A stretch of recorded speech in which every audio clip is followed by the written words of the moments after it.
Welcome into Philadelphia Eagles Now. My name is Chase Sr., and it's officially a game day for the Birds. Coming up here on the show, I'm going to be joined by the host of the Cowboys Report here at Chat Sports, Tom Downey, and we're going to preview this Eagles-Cowboys game to kick off the 2025 NFL season. We're both going to be live on our channels for watch parties, so be sure to subscribe and join us. I always like to say it's the best place to experience a game day outside of being at the actual game for the respective fan bases, and what I want to do more of this season is bring on other hosts here at Chat Sports to talk ball, because I think we have some really bright, smart, and talented people who work here at the company, and that includes Tom Downey, so let's bring him in right now. And Tom, obviously the starting point is this, the big story for Dallas over the last week, that trade of Micah Parsons. What was your reaction to that, and why did Jerry Jones decide to make this move? I think the crux of the issue was it got personal between them. There have definitely been people like within the organization that didn't love Micah. Maybe the analogy here is maybe a little mean, but he is the high maintenance girlfriend, but he's also super hot. So like, who cares? Like, it's fine. Like Yeah. it's not like, you're 50 years old and you want to deal with that anymore. He's 26, whatever. Like it's worth putting up with. And the Cowboys have tried to present this as like some claim of, oh, this was our plan all along, was, we're going to get the assets back and spend it on others, and we're going to have success, and we're going to trade them the entire time. But they never talked trade until August.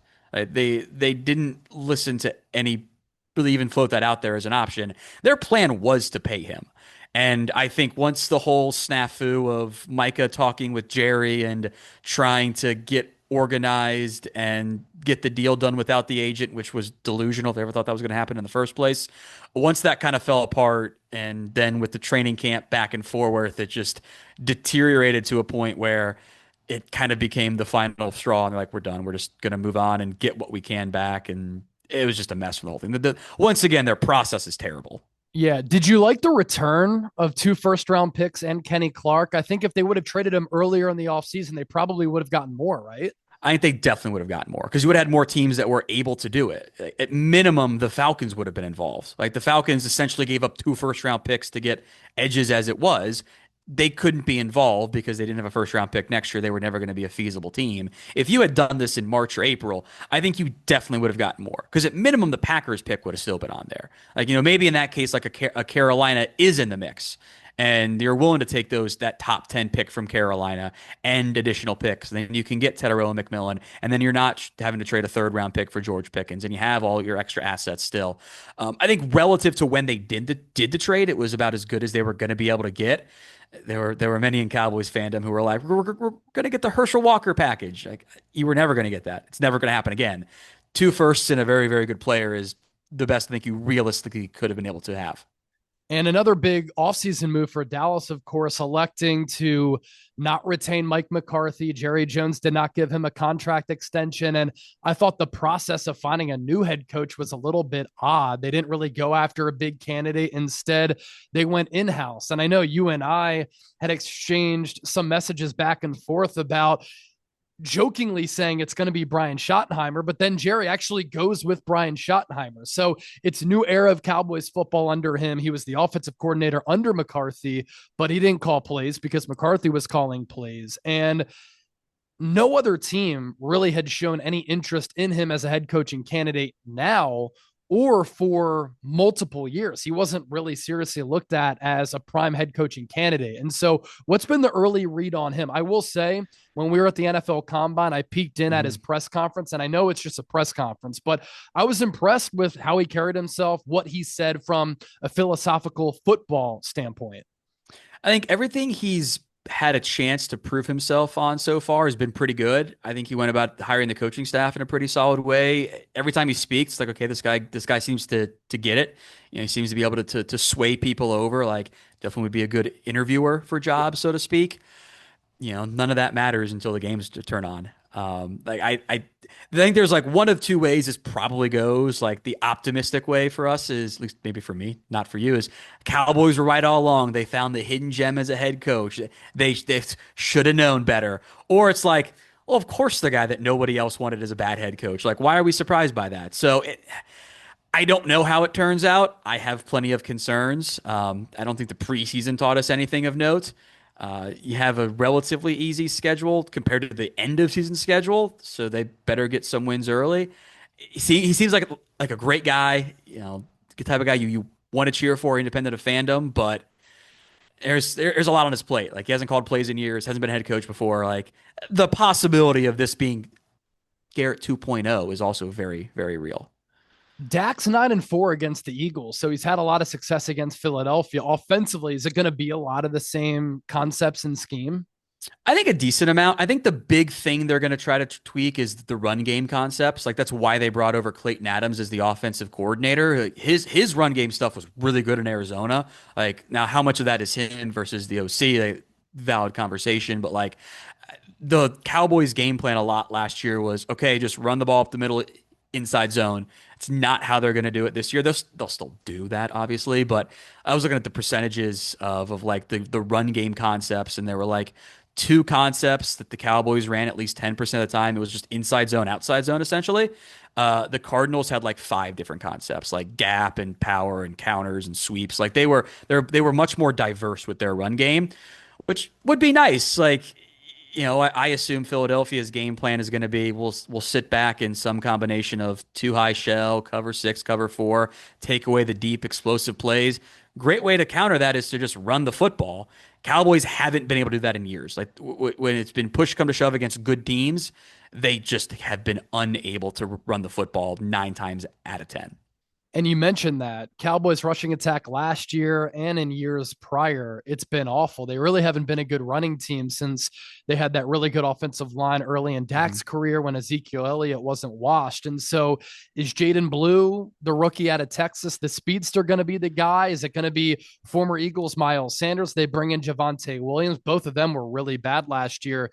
Who's going to be the guy getting the bulk of the carries?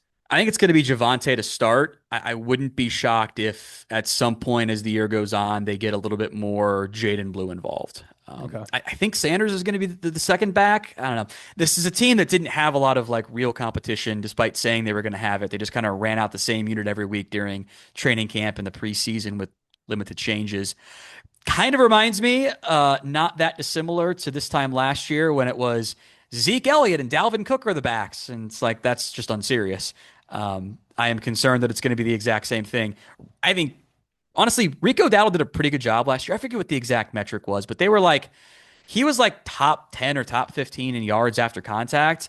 The Cowboys were just bottom 5 in yards before contact, which just speaks to offensive line issues and scheme issues up front. I was kind of surprised they didn't bring him back because I thought he had a pretty good year last year.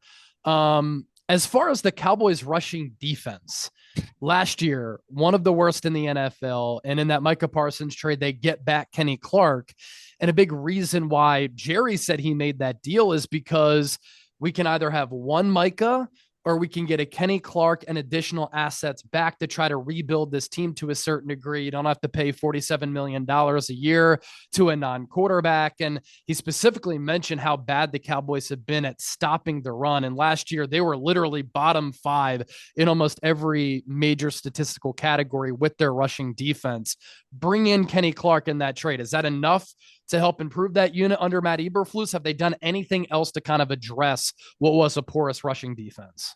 They didn't do anything else until they added Kenny Clark. That's why I was so mad when that got brought up. I'm like, you had Remember when everybody was saying something. Mozzie Smith would be better than Jalen Carter? Hey, I did not say that. I know ball. I know who you're talking about, but that was just straight opium from the beginning. They didn't do anything really. Like Eric Kendricks comes out, Kenneth Murray goes in. I don't know if that's actually an upgrade in the run defense. DeMarcus Lawrence goes out. Dante Fowler goes in. That's a downgrade in the run defense. They're doing the Mozzie Smith weight fluctuation thing again, which that race just might be over at this point.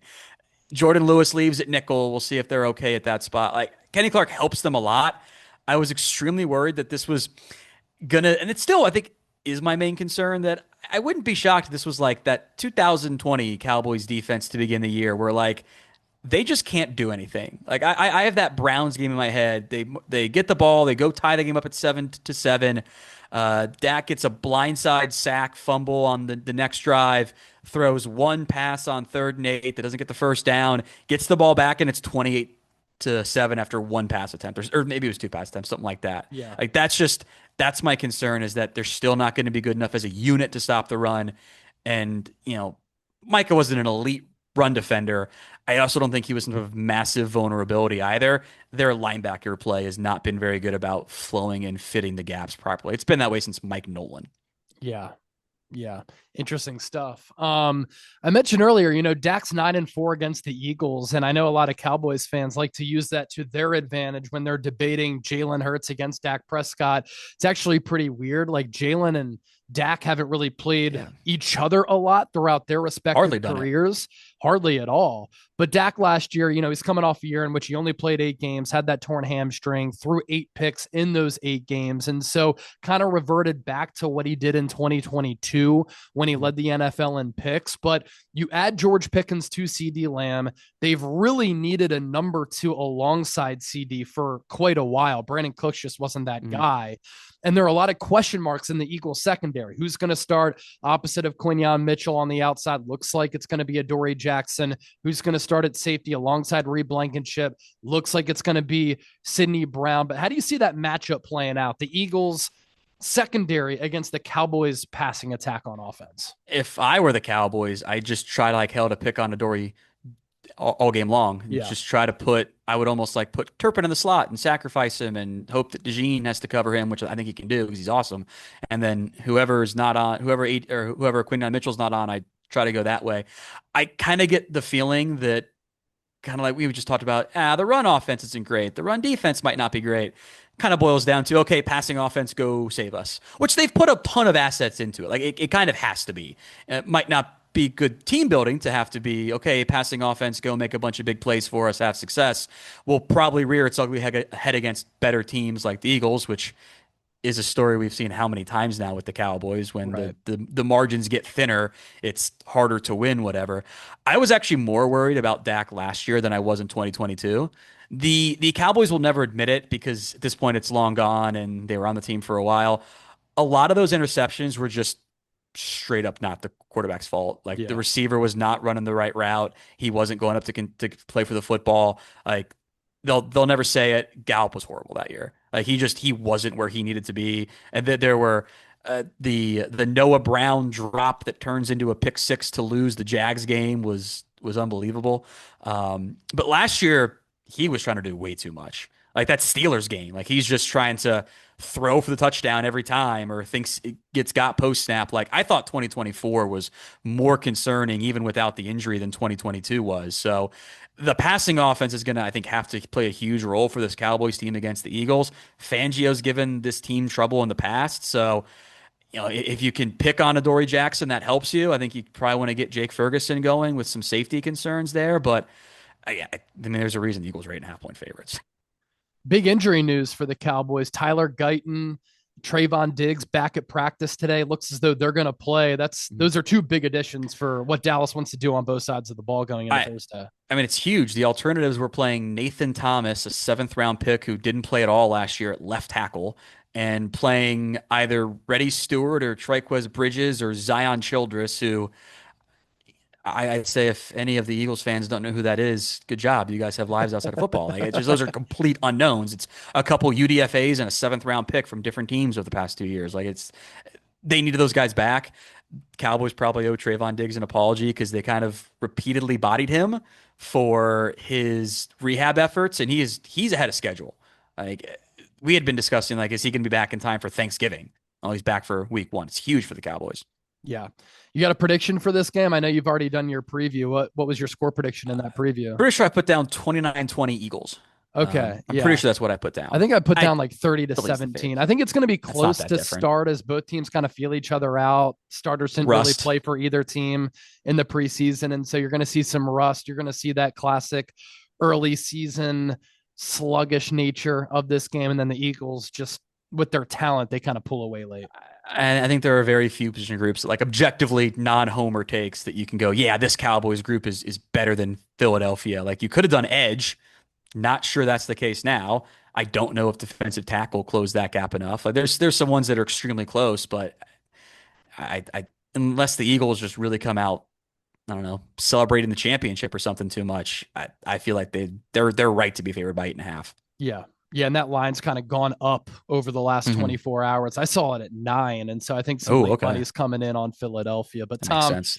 great to wrap it up with you, Of chop it up course. with you, talk Eagles, Cowboys. I can't wait for Thursday. I know for us, obviously, as content creators covering the NFL, we finally got through the off season and now the regular season is here. And so we're pumped up. We know the fans are pumped up, and good luck with the watch party. Keep crushing it. And thanks for joining me here on the show. Of course, Chase. I'm sure we'll do it again later in the season, hopefully with both teams still in the mix.